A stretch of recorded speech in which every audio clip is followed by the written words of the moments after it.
ഇവിടെ നോക്ക്, നീ ഇറങ്ങി നോക്കിയൊക്കെ ലൂട് വരുന്നത്. ഞങ്ങളങ്ങനെ കടമക്കൂടി എത്തിയിരിക്കുകയാണ്. പോകണ്ട, എന്നോട് മിണ്ടാണ്ട് വരാനൊക്കെ പറയണ്ട. ഒക്കെ പറന്നുപോയി. ഹലോ ഫ്രണ്ട്സ്, ഇന്നൊരു സൺഡേ ആയിട്ട് കാലത്ത് തന്നെ ഞങ്ങൾ കടമക്കുടി പോകാൻ തീരുമാനിച്ചു. ലാസ്റ്റ് 6 മന്ത് ആയിട്ട് എറണാകുളത്തുണ്ടായിട്ടും ഇതുവരെ കടമക്കുടി കാണാൻ പോയിട്ടില്ല. കാലത്ത് സൂര്യൻ ഉദിക്കുന്നതിന് മുമ്പ് പോകാമെന്നാണ് കരുതിയത്. എന്നാലും ആസ് യൂഷ്വൽ നന്നായി നേരം വൈകി.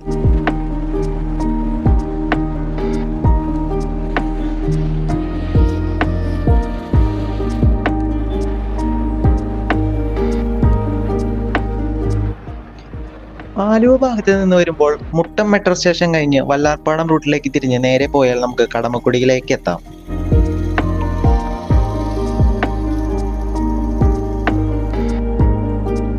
വല്ലാർപാടം റൂട്ടിലേക്ക് തിരിഞ്ഞ് കുറച്ചങ്ങോട്ട് പോയപ്പോൾ ഇഷ്ടം പോലെ പരുന്നുകൾ ഇങ്ങനെ വട്ടം ചുറ്റി പറക്കുക. എന്താ സംഭവം എന്നറിയില്ല, അത് കാണാൻ നല്ല രസമുണ്ടായിരുന്നു.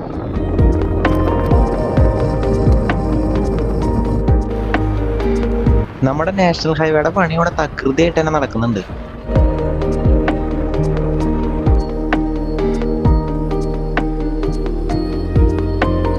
കടമക്കുടി വെള്ളത്താൽ ചുറ്റപ്പെട്ട പകരം വയ്ക്കാനില്ലാത്ത ഭൂമി. മാന്ത്രികമായ സൗന്ദര്യത്തിൽ കണ്ണുകളെ മയക്കി നിർത്തുന്ന ഇവിടെ കണ്ടറിയാൻ ഒരുപാട് കാഴ്ചകളുണ്ട്. കൊച്ചിയിൽ നിന്നുള്ള കൊച്ചു യാത്രക്കാർക്ക് ധൈര്യമായി തിരഞ്ഞെടുക്കാൻ പറ്റിയ കടമക്കുടി എന്ന സുന്ദരിയെ നമുക്ക് പരിചയപ്പെടാം.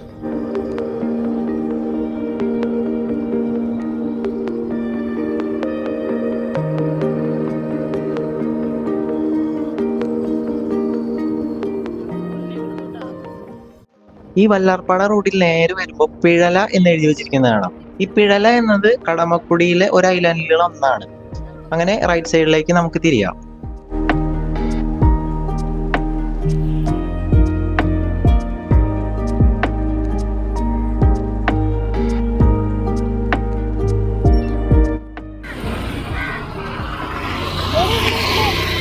ഇവിടെ നോക്ക്, നീ ഇറങ്ങി നോക്കിയൊക്കെ ലൂട് വരുന്നത്. അവിടെയൊക്കെ പരുന്തുകളാ. കണ്ടാ ആ മരത്തും ഇരിക്കണണ്ടാ, ആ മരത്തും കണ്ടില്ലേ നീ? എന്താണാവോ എന്നിട്ടാ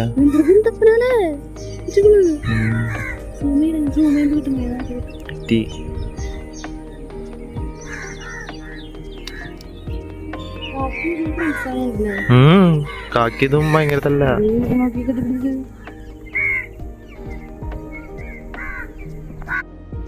പിഴല ബ്രിഡ്ജിന്റെ മുകളിൽ നിന്നുള്ള കാഴ്ചകളാണ് കേട്ടോ ഇത്. എന്ത് മനോഹരമാണല്ലേ. കടമക്കുടി ഉണ്ടായത് എങ്ങനെയെന്ന് ചോദിച്ചാൽ നൂറ്റാണ്ടുകൾ പുറകിലോട്ട് സഞ്ചരിക്കണം. 1341 ഇവിടെയുണ്ടായ വെള്ളപ്പൊക്കത്തിലാണ് കൊച്ചി അഴിമുഖം രൂപപ്പെട്ടതെന്നാണല്ലോ പറയപ്പെടുന്നത്. അക്കൂട്ടത്തിൽ ഈ കടമക്കുടിയും രൂപപ്പെട്ടു എന്നാണ് കരുതുന്നത്. കടമക്കുടി എന്നാൽ ഒരൊറ്റ ദ്വീപ് അല്ല, മറിച്ച് 14 ദ്വീപുകൾ ചേരുന്ന കൂട്ടമാണ് കടമക്കുടി ദ്വീപുകൾ. ഇതിൽ ഏറ്റവും പ്രധാനപ്പെട്ട വലിയ കടമക്കുടി കൂടാതെ മുറിക്കൽ, പാളയംതുരുത്ത്, പിഴല, ചെറിയ കടമക്കുടി, പുളിക്കപ്പുറം, മൂലമ്പിള്ളി, പുതുശ്ശേരി, ചാരിയംതുരുത്ത്, ചേനൂർ, കോതാട്, കോരമ്പാളം, കണ്ടനാട്, കാടനാട് എന്നിവയാണ് മറ്റു ദ്വീപുകൾ.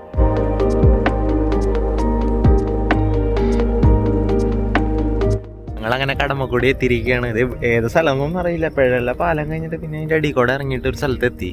അടിപൊളിയാണ് അവിടുത്തെ വിഷ്വൽസ്. അമ്പോ,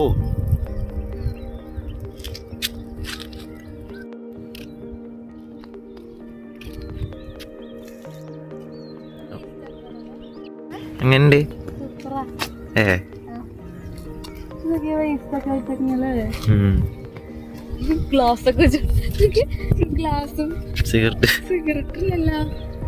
കള്ളു കുടിക്കാനുള്ളതാ സിഗരറ്റും അല്ല തീപ്പെട്ടി. പിഴല ബ്രിഡ്ജിൽ കൂടെ കയറിയിട്ട് അതിന്റെ അടിയിലേക്ക് ഇറങ്ങണ ഒരു വഴിയുണ്ട്. ആ വഴിയിലാണ് കേട്ടോ ഞങ്ങളിപ്പോ നിക്കണത്. പിന്നെ അത് അവിടെ നിന്ന് നേരെ പോയി കഴിഞ്ഞാൽ വലിയ കടമക്കുടിക്ക് പോകാനുള്ള വഴിയുണ്ട്. ഇപ്പൊ ഞങ്ങള് പിഴല ബ്രിഡ്ജിന്റെ അടിയിൽ നിന്നിട്ട് അടിയിൽ കൂടെ പോയിട്ട് ഒരു വഴിയിലാണ് നിക്കണത്. ഇവിടെ ഭയങ്കര മനോഹരമായിട്ടുണ്ട് കേട്ടോ കാണാനൊക്കെ.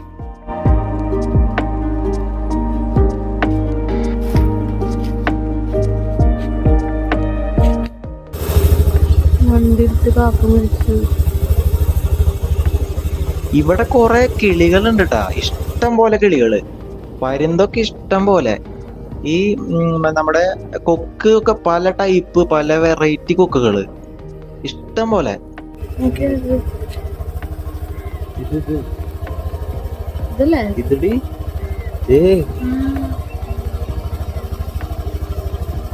വെറുതെ ഇരിക്കാരാവില്ല ഇവിടെ പറഞ്ഞുണ്ട്. എന്താ സുഖം. മീനെ നോക്കിയിരിക്കണതാ. മീൻ കിട്ടുമ്പോ അപ്പൊ പിളക്കും ഉണ്ടാ കൂട്ടിട്ട് വായിക്കണ കിട്ടും ഉണ്ടാ. മീൻ പിടിച്ചോണ്ടാ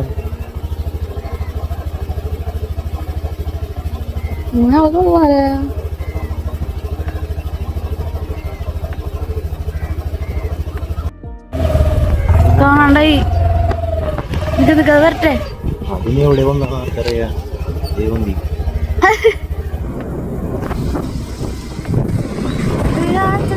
വെള്ളത്തിനുള്ളിലൊക്കെ ഇറങ്ങിക്കണം. അവിടെ രണ്ട് ചേട്ടന്മാർ എന്നിട്ട് കക്ക വരണ്ടായിട്ട്. ഇതിന് വലിയ ആഴമൊന്നും ഇല്ലാന്ന് മനസ്സിലായി. കാരണം അവർക്ക് അരപ്പൊക്കെ വെള്ളമുള്ളൂ. ഇവിടെ ഇഷ്ടംപോലെ മത്സ്യമുണ്ട്. അതാണ് ഇത്രയും കിളികളും പരുന്തൊക്കെ.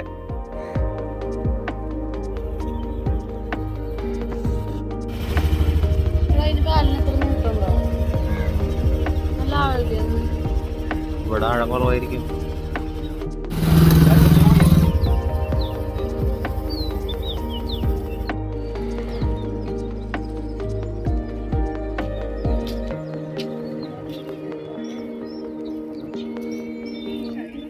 അങ്ങനെ ഞങ്ങൾ ഈ ദ്വീപിന്റെ അതിർത്തിയിൽ എത്തിയിട്ടാ. ഇവിടെ നിന്ന് അപ്പുറം കാണുന്നതാണ് കടമക്കുടി വലിയ ദ്വീപ്. ഇവിടെ കയാക്കിംഗ് ഒക്കെ നടക്കുന്നുണ്ട് കേട്ടോ. പക്ഷെ സൺഡേയിലൊക്കെ കയാക്കിംഗ് ചെയ്യണമെങ്കിൽ മുൻകൂട്ടി ബുക്ക് ചെയ്യണം. ഇപ്പോൾ എല്ലാം ഫില്ലാന്ന് പറഞ്ഞു. അല്ലെങ്കിൽ ഞങ്ങൾ കയാക്കിങ്ങിന് പോയാനെ. 750 രൂപയാണ് ഒരാൾക്ക്. അത് മുൻകൂട്ടി ബുക്ക് ചെയ്യണം. 2.5 മണിക്കൂറാണ് കയാക്കിങ്ങിന്റെ ടൈം. അപ്പുറത്തൊരു പള്ളിയൊക്കെ കാണാട്ടോ.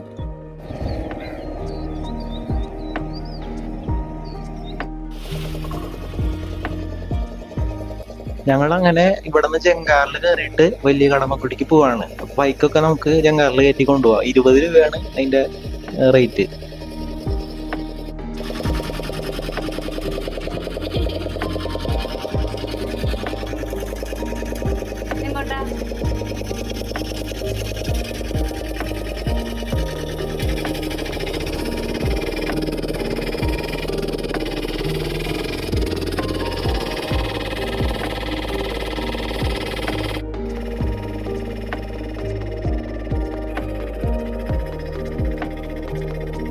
തീർത്തും എന്തോ കാര്യമായിട്ട് ചോദിക്കണൊക്കെ ഉണ്ട് കേട്ടാ ജങ്കാറിലെ ചേട്ടൻ്റെ അടുത്ത്.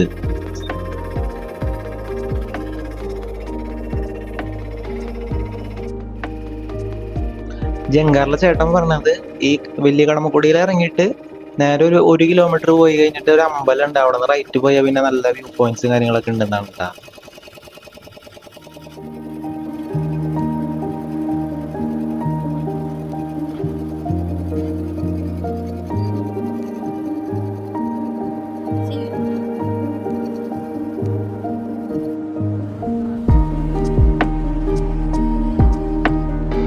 ഞങ്ങൾ ഇവിടെ എത്തിയപ്പോ പള്ളിയിൽ കുർബാനയൊക്കെ കഴിഞ്ഞിട്ട് കുറച്ച് ചേച്ചിമാരൊക്കെ കുർബാന കഴിഞ്ഞിട്ട് വീട്ടിലേക്ക് മടങ്ങി പോവാണ്ടാ.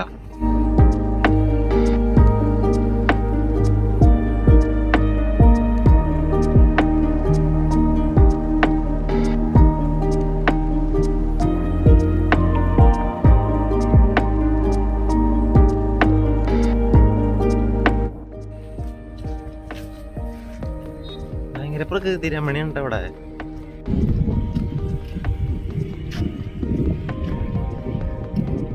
കൊക്കിനെ നോക്കിയടി, വലിയ കൊക്ക്.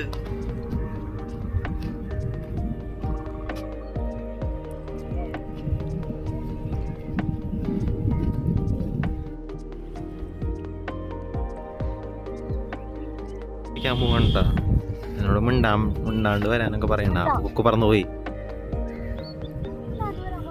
ഞാൻ മിണ്ടുന്നില്ലേ. നമ്മൾ ഈ സമൂഹ മാധ്യമങ്ങളിലൊക്കെ കണ്ടിട്ടുള്ള ഫോട്ടോയും വൈറലായ വീഡിയോകളിലൂടെയൊക്കെ ആയിരിക്കും നമുക്ക് ഈ കടമക്കുടീനെ പരിചയം. ഇവിടെ വന്നു കഴിഞ്ഞാൽ ആ ചിത്രങ്ങളിലൊന്നും കണ്ടത് കളവല്ലാന്ന് മനസ്സിലാവും. ചെറുതുരുത്തുകളും വയലും തോടും നാട്ടുവഴികളും ഒക്കെ ഇവിടെ കാണാം.